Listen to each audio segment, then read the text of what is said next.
It began with a flash not in the sky, but on a console. At 12:14 a.m., Moscow time, September 26th, 1983, Lieutenant Colonel Stanislav Petrov stared at the screen inside Serpukhov 15, a deep underground Soviet early warning command bunker. The alert klaxon sounded shrill, insistent, final. 5 American intercontinental ballistic missiles had been detected.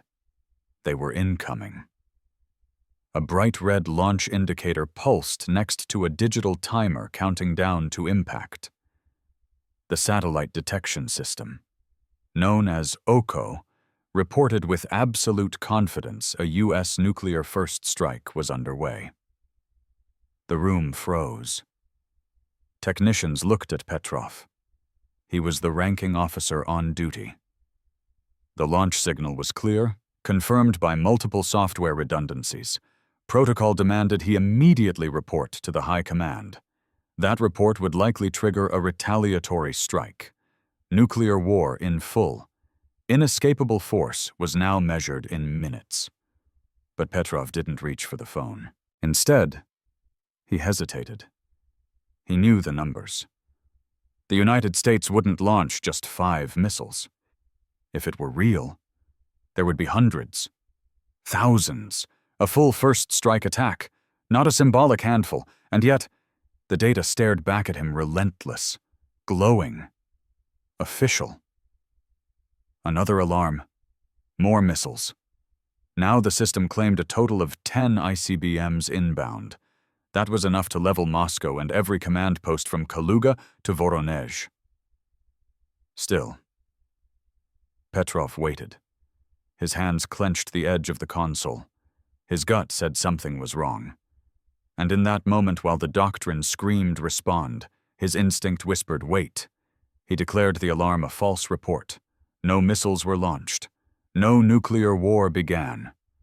And when the clock hit 0, nothing happened. No impacts, no explosions, only silence. Later, it would be revealed that high-altitude sunlight reflected off cloud tops had tricked the Soviet satellite system. The machine had seen ghosts. But the men in the bunker hadn't known that. They had seconds. They had incomplete data. And they were seconds from destroying the world. It was a moment buried by Soviet secrecy, only emerging years later after the Cold War had already begun to thaw. But those minutes between alarm and silence had exposed a terrifying truth. The line between peace and global annihilation wasn't doctrine, wasn't technology, wasn't politics. It was one man's doubt. And this was not the only time it happened. Inside the Soviet nuclear command structure, there was a room that existed more in belief than in concrete. It was not a single bunker or a single office, but a shared certainty among generals, engineers, and political leaders. The system would never be wrong. From the Kremlin to underground facilities like Serpukhov 15, Soviet doctrine treated early warning data as truth. Radars, satellites, and computers were not advisors. They were judges. Their readings carried the weight of inevitability. If the system said missiles were coming, then missiles were coming.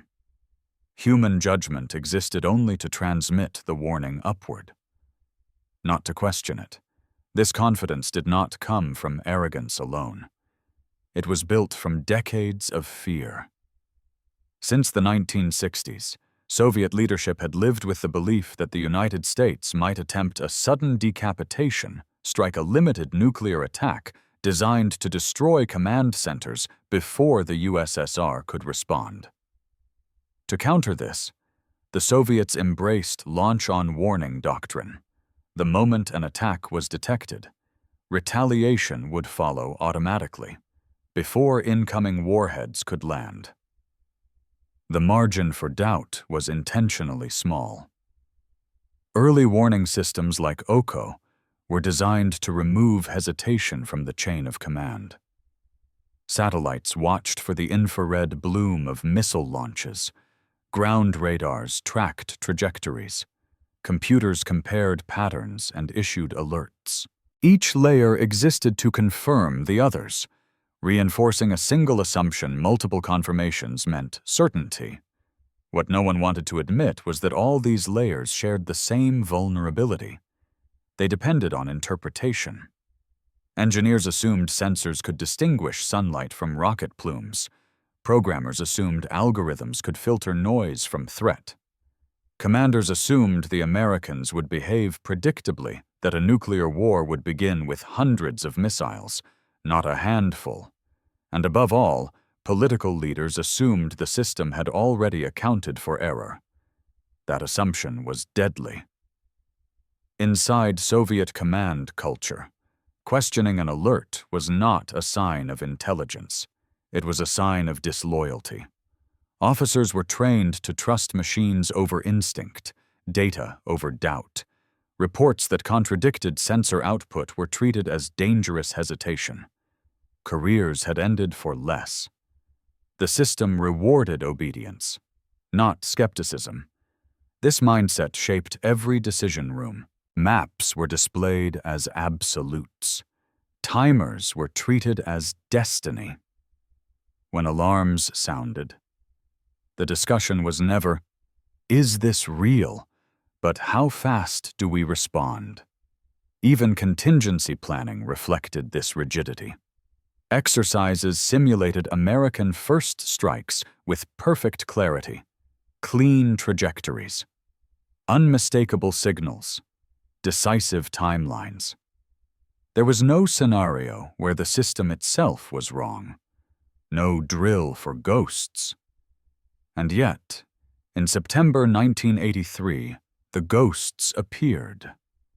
The OCO system did not hesitate. The computers did not doubt.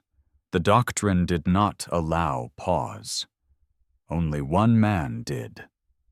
What terrified Soviet officials afterward was not that a false alarm had occurred, but that nothing in the system had been designed to stop it. No institutional break, no formal override, no protected space for human uncertainty.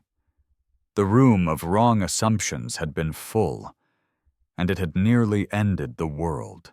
For decades, the Soviet Union's nuclear strategy rested on a single fragile principle: respond before you're destroyed. It was called launch on warning, and it formed the backbone of Cold War deterrence. The idea was simple: if you wait to confirm an incoming nuclear attack until missiles actually strike, you're already dead. To survive, the Soviets built a strategy that would only work if their systems never made a mistake. The doctrine evolved during the 1970s as U.S. advancements in submarine-launched ballistic missiles and air-launched cruise missiles shortened the warning window. If a strike could arrive in under 10 minutes, then decisions had to be made in less than 5.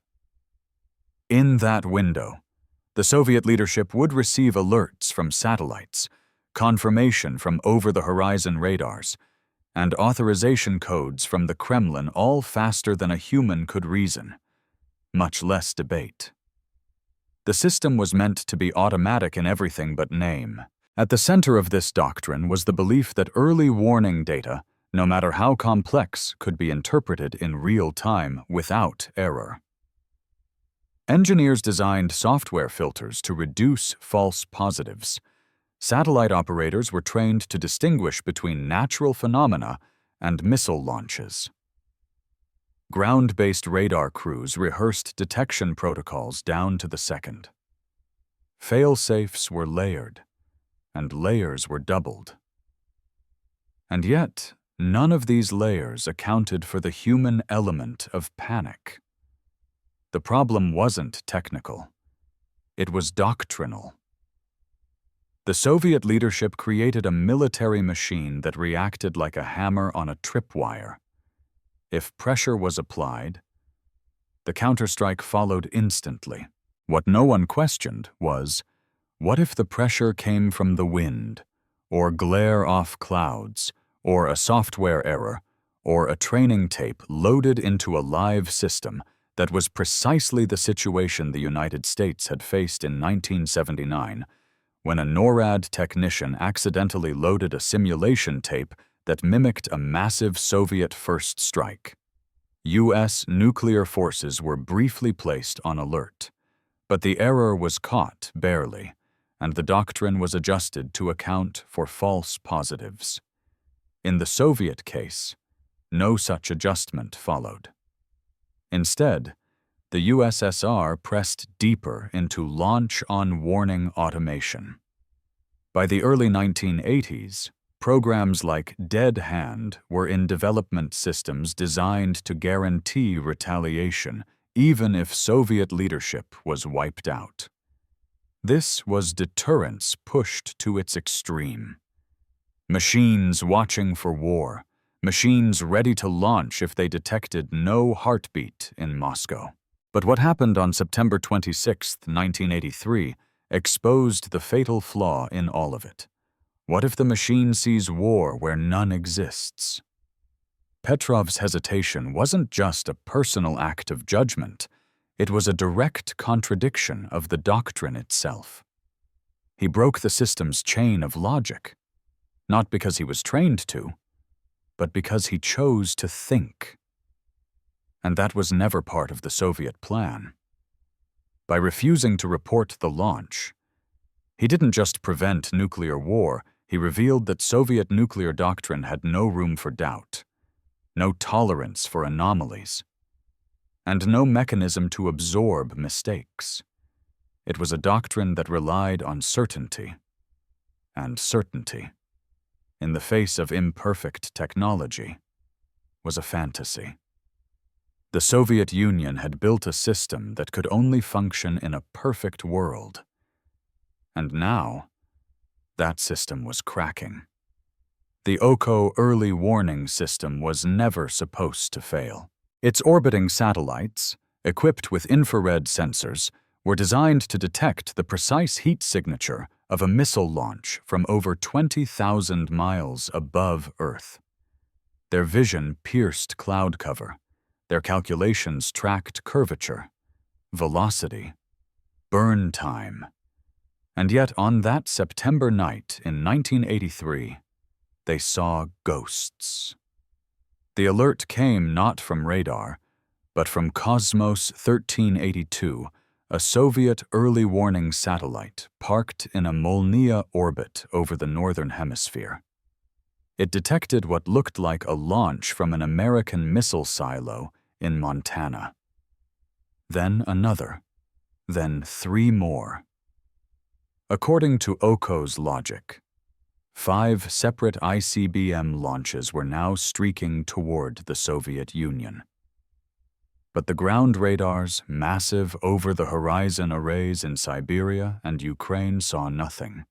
No contrails, no incoming targets, just silence. That contradiction alone should have caused the system to halt. But OCO's alarm was tied directly into the high-speed alert relay system, an unbreakable chain from detection to bunker, to the general staff. At 12:15 a.m., that chain activated. Inside Serpukhov 15, the early warning team followed protocol, with flashing icons on the monitor, launch indicators locked in red, and confirmation lights blinking. The operators elevated the alert to missile attack confirmed. The code required immediate escalation to the general staff in Moscow. Yet something was off. The trajectories were too perfect, the spread too narrow, the flight time too short. More than that, there was a fundamental inconsistency. Why would the United States launch only 5 ICBMs that would do nothing to cripple Soviet response capabilities? A real first strike would come in hundreds, for the briefest moment. Petrov questioned what everyone else accepted as truth. And then the second impossible thing happened. The launch indicators vanished. Without reason or warning, The missile markers disappeared from the screens. No explosions, no impact, no error messages. The system simply blinked back into normal operational mode as if the threat had never existed. No report from NORAD, no seismic activity, no detection from any Soviet radar station. It was as if the missiles had launched, then evaporated. That's when Petrov made his call, not to the general staff, but to his superior officer. He labeled the alert a false alarm. At the time, he had no technical evidence to support that conclusion. The only thing he had was his instinct. He overrode years of drilled protocol, trusted his gut, and assumed the unimaginable that the system was wrong. Later investigations revealed the cause: a rare alignment of high-altitude sunlight with the satellite's infrared sensors had produced an illusion of missile plumes reflecting off cloud tops. It was an optical false positive unaccounted for in Oko's design. In effect, the satellite had seen the sky and thought it was war. This was the first impossible event, a complete collapse of the system's logic, where the detection mechanism produced a threat that wasn't real, and no part of the doctrine was equipped to handle it. And had Petrov not defied doctrine, those 5 imaginary missiles could have triggered hundreds of real ones. It wasn't a technical glitch. It was a strategic mirage. And it almost ended civilization. When the incident report reached Moscow, the reactions inside the Soviet High Command were not of relief, but of denial. What had unfolded inside Serpukhov 15 didn't fit into any accepted model of command. Control. Or failure. The data logs were real. The satellite did what it was designed to do, and yet no missiles had come. No impact, no war, no explanation. The official channels went quiet. Petrov's name disappeared from the alert logs. His initial refusal to escalate the report, what should have been considered an act of heroism, was instead viewed with suspicion. He had violated protocol, made a unilateral judgment, and gone against the machine. In the Kremlin, that wasn't valor, it was liability. The Soviet military hierarchy was not built to reward doubt. It punished deviation. The very idea that a single officer could have held back a national response revealed something terrifying to senior leadership. The system was vulnerable not only to technical failure, but to human interpretation. General Yuri Votintsev, then head of Soviet missile defense, received the first classified summaries of the incident within days. He acknowledged Petrov had followed his instincts correctly, but in closed-door briefings, the tone shifted. How could a glitch in one satellite system lead to a nuclear launch countdown? What if, next time, someone did follow the procedure behind the walls of the Ministry of Defense? No one could agree on what had actually happened. One faction insisted the Americans had been testing Soviet response latency launching decoys, or simulating infrared signatures from aircraft or ground-based systems to probe the satellite network. Others argued it was simply a weather anomaly, a convergence of cosmic coincidences. A few quietly proposed the most dangerous idea of all, that the Oko system itself was fundamentally flawed. But that theory couldn't be made public, not even internally. To admit that the USSR's billion-ruble early warning constellation had failed would be to admit that the country had stood seconds from annihilation, triggered by a false light in the sky. So the incident was buried. Petrov was reassigned. No promotion, no honors. His action had saved the world, but it had also exposed the rot beneath the doctrine. A rot born of overconfidence, automation, and silence. Moscow's refusal to believe the system had failed wasn't just political. It was existential. For decades, the Soviet strategic identity had rested on the image of control, unblinking vigilance backed by infallible machines. Now they were being told the machines blinked. Worse, they were being told the system had no safeguard against its own blindness. Within weeks, internal memos recommended quiet recalibrations to OCO's infrared filters and changes to the alert criteria. But the core structure, the launch on warning doctrine, remained untouched. Nothing changed. At least, not fast enough. To the world outside, the Cold War continued without interruption. But inside Soviet High Command, there was a new, unspoken fear. Not that America might strike first, but that next time, their own system might launch anyway. In the wake of the 1983 false alarm, Soviet analysts scrambled to produce an internal explanation that wouldn't upend their entire strategic framework. A system that had nearly launched a retaliatory strike based on a trick of sunlight couldn't be allowed to seem vulnerable, not on paper, not in doctrine, not in politics. So, they invented a theory. According to a classified internal report circulated within the strategic rocket forces, the most likely explanation for the false alert wasn't cosmic coincidence or technical failure. It was a deliberate American deception, an intentional spoofing of the OCO satellite's sensors.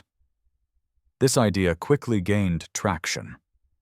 What if the Americans had used a covert infrared decoy, perhaps launched from high-altitude aircraft, or surface-based heaters designed to mimic the thermal profile of a missile launch?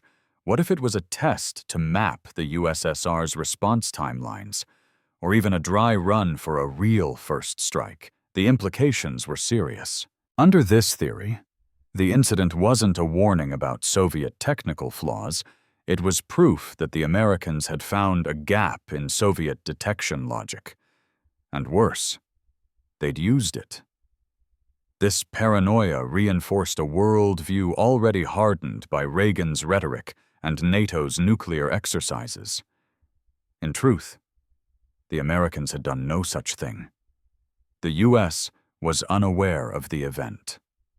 Washington would not learn about the 1983 incident until years later, long after the Cold War had started to cool. But to the Soviets, this false alarm was more than a malfunction. It was a signal, and the wrong theory had its uses. By framing the event as a form of enemy electronic warfare or signal manipulation, Soviet leadership could shift blame away from their own systems and avoid addressing the deeper problem their command structure had nearly triggered global annihilation based on unverified data. The spoofing theory gave military planners cover to expand their sensor arrays, to request additional funding for new satellites, and to double down on machine-led decision-making. After all, if the Americans were now capable of misleading OCO, then more automation, not less, was the answer. The KGB joined the narrative, compiling reports on potential U.S. space-based capabilities and theoretical electromagnetic interference platforms. None of it was proven. Most of it was speculative. But in the echo chamber of Soviet defense doctrine, it didn't matter. Doubt had been weaponized. And with that, the Soviet Union missed the most important lesson of the 1983 event. It wasn't about American deception. It wasn't about a vulnerability in hardware. It was about a failure of trust in human judgment. Petrov had relied on logic, intuition, and experience. He had seen the pattern and recognized that 5 missiles was inconsistent with any real strategic logic. But in a system ruled by algorithm and fear, those instincts were seen not as assets, but as risks. By adopting the wrong theory, Soviet command guaranteed that the next failure would be met not with pause, but with action. They were still building a machine that reacted without thought. And the next ghost might not vanish before it was too late. If the first wrong theory blamed the Americans, the second wrong theory blamed nature, but in a dangerously simplistic way. Once some cooler heads within the Soviet scientific establishment pushed back on the enemy's spoofing explanation, a new official narrative emerged. A rare but natural atmospheric phenomenon had misled the OCO satellite's sensors. Specifically, high-altitude cloud reflections during a unique solar alignment had created what appeared to be the thermal signature of a missile launch. The phrase sunlight glinting off high-altitude clouds entered internal memos as if that alone explained everything. Problem solved. Case closed. But this was a dangerous illusion of understanding. The new theory allowed Soviet leadership to avoid confronting the real issue that the entire architecture of early warning, from satellites to screens to doctrine, could be fooled by a basic trick of light. Rather than admitting the system had no effective redundancy against such errors. The second wrong theory packaged the failure as a rare weather glitch, a one-off, a meteorological fluke. In other words, it happened once. It won't happen again. But that was not true. OCO's sensors were passive. They didn't use radar or LiDAR. They relied entirely on infrared emissions heat interpreted by automated filters to distinguish missile launches from background noise, but those filters were based on predictable variables, not chaotic edge cases. They couldn't account for solar angle, seasonal haze, or the complex optical interactions at the edge of Earth's atmosphere. More dangerously, the second theory treated Petrov's correct judgment as luck. His refusal to act wasn't celebrated as a rational override. It was quietly categorized as an anomaly just as much as the signal itself. Petrov was never invited to contribute to discussions about system reform. His experience, his insights, his ability to navigate chaos were ignored. Because the system didn't want individuals who thought. It wanted individuals who executed. This mindset infected policy, rather than integrating more human discretion or adding a requirement for dual-source confirmation between satellite and radar. The Soviets began planning more satellites with slightly varied angles. More eyes in the sky, more data. But the same algorithmic rigidity. They still believed that failure was the result of a statistical outlier, not a fundamental flaw in design philosophy. So the second wrong theory had the same net effect as the first. It preserved the illusion of control. In meetings deep within the Ministry of Defense, officers reassured themselves that their detection grid was stronger than ever. That the next time, the filters would catch the anomaly, that the doctrine still worked. But it didn't. Nothing had changed except the story they told themselves. And the most dangerous systems are not the ones that fail. They are the ones that fail, then lie to themselves about why. Inside the walls of the CIA's Langley headquarters, the 1983 incident barely made a ripple because it wasn't known. The United States had no idea that, on a quiet September night, the world had stood one decision away from nuclear war. That, in itself, was a colossal intelligence failure. The entire purpose of U.S. reconnaissance satellite imagery, signal intercepts, human sources was to detect signs of escalation, miscalculation, or systemic failure within the Soviet nuclear apparatus. Yet when the Soviet system broke in the most catastrophic way possible, Washington saw nothing. No anomaly in Soviet launch posture. No surge in encrypted traffic. No shift in command readiness, no alert from double agents. Because Petrov hadn't reported a launch, there was no subsequent Soviet retaliation cycle. There was no visible change to the alert status of missile silos or bomber wings. No troop movements, no coded burst transmissions. Just silence. The CIA missed the near apocalypse not because it was asleep, but because its methods depended on noise. And that silence revealed something chilling. The U.S. had no visibility into Soviet internal decision-making under pressure. Even worse, American planners assumed that Soviet launch-on-warning procedures were similar to their own cautious, layered, requiring multiple confirmations. That assumption was false. Unlike the United States, which required both satellite and radar confirmation, Soviet doctrine allowed for a retaliatory strike based on satellite data alone. This made their system far more prone to panic, but that fragility was invisible to American intelligence. Instead, U.S. analysts were watching other things. That same month, NATO was preparing for Able Archer 83, a command post exercise that simulated nuclear release procedures. The Soviets, still reeling from President Reagan's evil empire rhetoric and the Strategic Defense Initiative, viewed these drills as potential cover for a real first strike.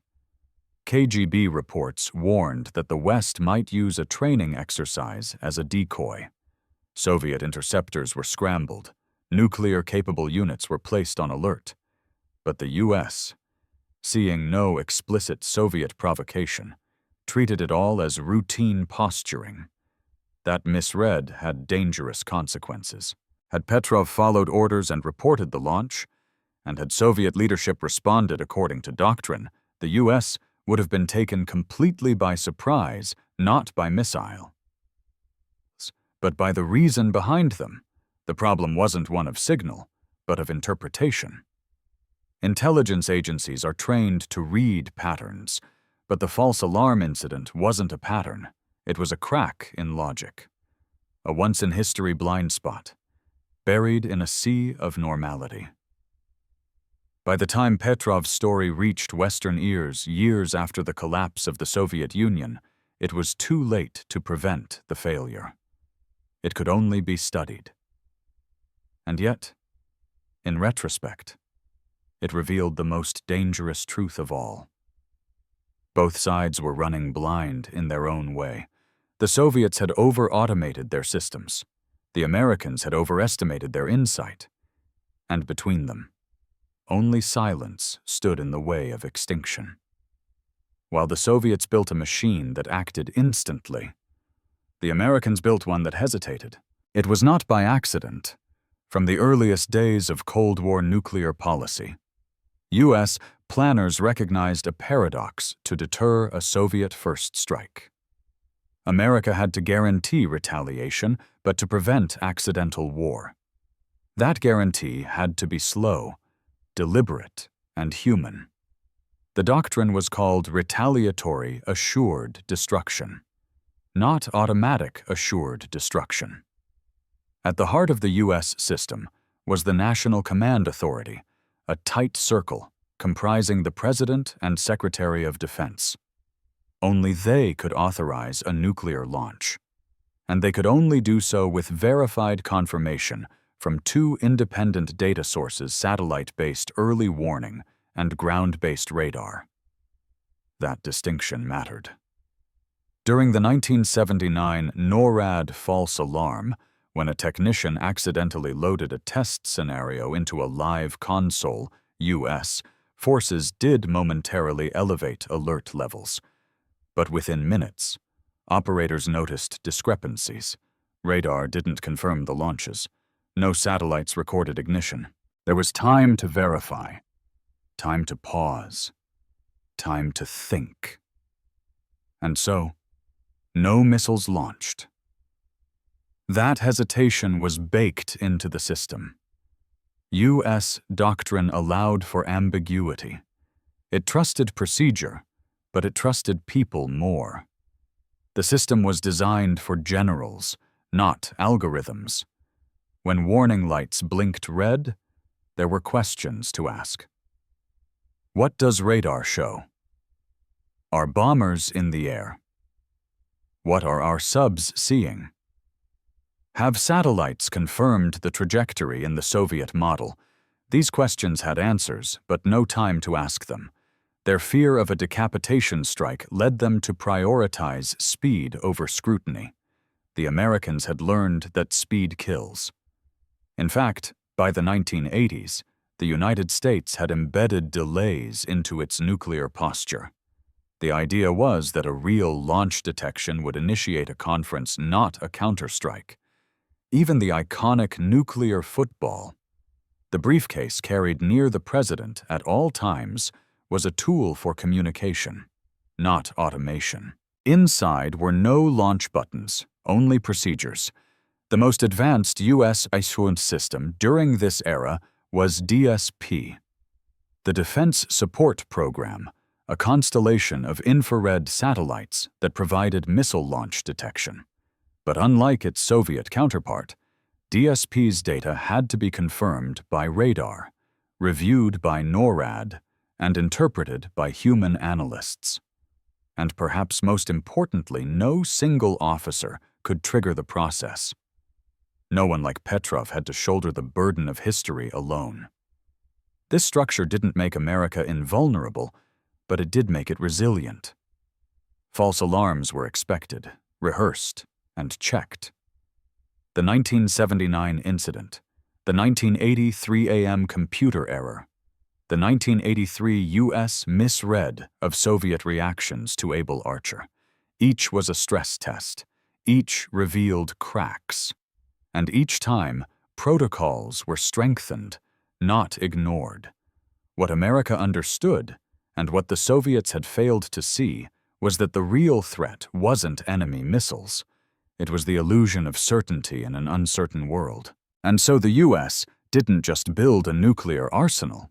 It built a system to prevent using it. It wasn't perfect, but it was governed by caution. And that caution may have saved the world more than once. The 1983 false alarm was never publicly acknowledged by the Soviet Union.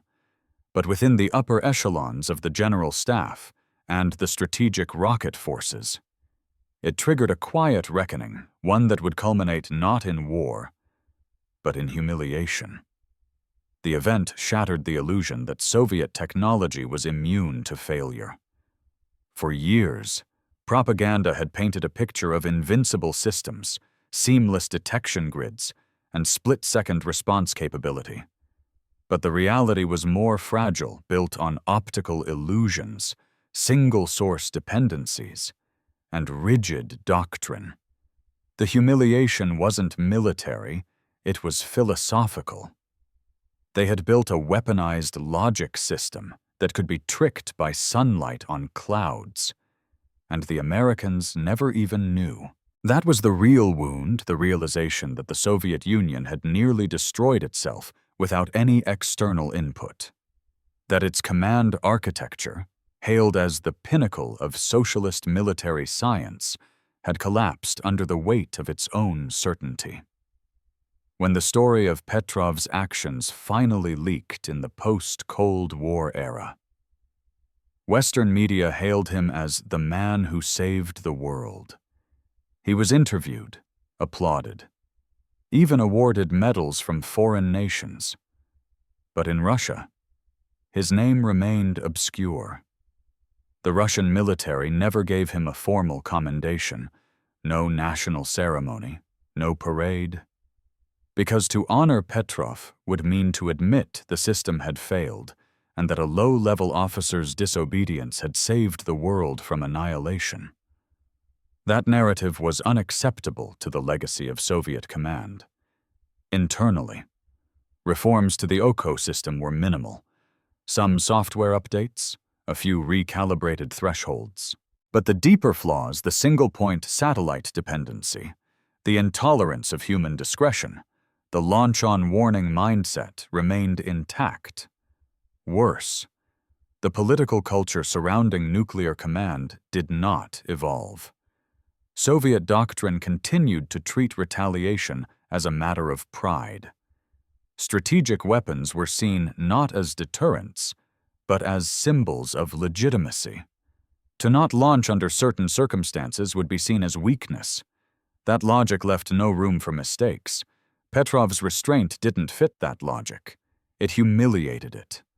In the years that followed, the Soviet Union collapsed not with missiles, but with economic rot, political disillusionment, and the failure of empire. But buried in that fall was this hidden scar the night when one man had seen the machine falter and chose not to obey. The Americans, for their part, never gloated. How could they? They hadn't even known. It was a battle that had no winner, only survivors.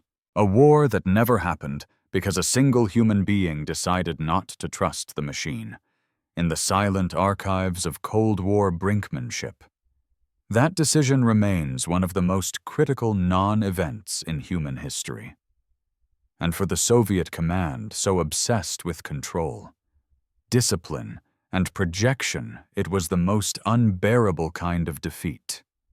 A defeat by their own creation. The 1983 false alarm didn't break the Soviet Union, but it cracked its core beliefs. At a moment when ideology was still armored in secrecy and denial, the system exposed itself not to the West, but to its own architects. The strategic implications were staggering. The USSR had invested billions into maintaining nuclear parity with the United States. Their early warning network, OCO, was a pillar of that doctrine. It was supposed to guarantee mutual destruction, to keep the West at bay through an ironclad promise, if you strike, we will know, and we will strike back. But on that night, the promise rang hollow. The system saw ghosts. And worse, its only defense against catastrophe wasn't a hardened bunker or a redundant line of code, but one man in a chair, choosing not to press a button. Ideologically, this was unbearable. The entire Soviet military-industrial complex operated under the myth of infallibility. Systems didn't fail. Machines didn't err. And if they did, it was always someone else's sabotage, the capitalist enemy, the traitor within, the shadow in the West. But what if the failure was structural? What if it was the result of trusting machines over minds, doctrines over doubts? This realization didn't cause reform. It caused retreat, rather than overhaul their nuclear doctrine. Soviet leaders doubled down on modernization. More satellites, bigger computers, faster links between alert stations and command bunkers. But nowhere in that spiral of escalation did they address the human vulnerability at the center of it all. Because they couldn't. To admit the system had failed would be to unravel the myth of control that held the USSR together, not just militarily, but psychologically. The Cold War wasn't just a contest of weapons, it was a contest of ideologies. The Soviets believed in the primacy of the collective, the power of systems, the reliability of central control. But here was a case where individual judgment outside the collective chain had saved the world. That was an American idea. Petrov became an unspoken contradiction, a Soviet officer whose act of defiance proved the system wrong. His quiet heroism contradicted decades of doctrine, and so he was erased from official memory. The West never even fired a shot. The collapse had already begun, not in Berlin or Kabul, but in a control room outside Moscow, where a blinking screen almost ended the world. And a single man chose not to believe it. The most powerful system in the Soviet arsenal wasn't destroyed by American missiles. It was undone by a brief moment of sunlight and a decision not to obey. Today, the Cold War lives on only in rusting silos and fractured archives. The maps have changed. The empires have fallen. But the ghosts remain. Among them, none is more haunting than the flash that never came. The 1983 false alarm is now a historical footnote, a technical mishap buried in declassified reports and retrospective documentaries. But behind the clinical language lies a moment when everything almost ended, and no one knew. There were no headlines, no alarms in Western capitals, no late-night calls to DEFCON commanders. The silence was complete, and that's what made it so terrifying. Because the next time, there might be no Petrov. Modern systems are faster, more autonomous, more trusted. And yet, they remain vulnerable to the same core flaw, the belief that data is always truth, that a sensor cannot lie, that speed matters more than judgment, that the red button must always be an option. But history remembers something different. A man who paused, a machine that blinked, and a world that survived by accident. The Cold War taught us that the greatest threats aren't always visible. Sometimes, they hide in the assumptions baked into systems, in the comfort of protocol, in the illusion of readiness. What saved humanity in 1983 wasn't technology, it was doubt. And that doubt must never disappear. Because the ghosts of the Cold War aren't gone. They live in every missile that still waits, every satellite that still watches, every system built to react instead of reflect. They remind us that the most dangerous weapon